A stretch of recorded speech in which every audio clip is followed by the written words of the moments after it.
Simba ameenda kumfelisha. Sasa hivi katengeneza vita kwa wanasimba wengi. Wanasimba wote mliokuwa nje, mkutano umeenda kiuni. Tuambizane ukweli, atakayenichukia anichukie. Napenda kuzungumza ukweli, sio pigo, sababu nimepata Simba kupata furaha tu, sio kitu kingine.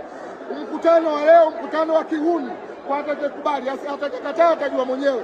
Ila niwaambie, baada ya hoja watu wa kamati kusoma, wanachama tungeulizwa tumeridhia au hatujaridhia, lakini wamevunja kikao, kwa sababu wamepika ubwabwa. Hatuli ubwabwa wao, na tunachohitaji mafanikio ya Simba. Tuwaambie tu, hawawezi kuendesha klabu yetu kiuni, hawawezi kuendesha klabu yetu kiuni, hawawezi kuendesha klabu yetu kiuni. Kwa nini hamkubali muda ule ule sasa wakati mkutano unafungwa? Wakati anasoma yule mwanasheria, Simba ni watu wenye hekima, tulikaa na kutulia kusikiliza kile kinachosemwa. Baada ya kumaliza, wakasema wanafanya dua kwa sababu ya timu, tukajua dua sababu ya timu. Baada ya hapo, mwenyekiti kavunja kikao, anakatupigane. Ndugu zetu wamekufa juzi kwa sababu ya machafuko na vurugu. Leo mwenyekiti atasababisha vurugu tena kwenye Simba.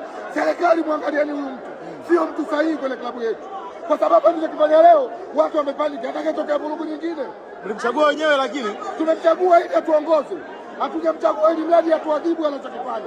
Mimi niseme mwenyekiti katika hili amefeli, na huu mkutano sio halali, mkutano batili. Mkutano sio halali, mkutano batili.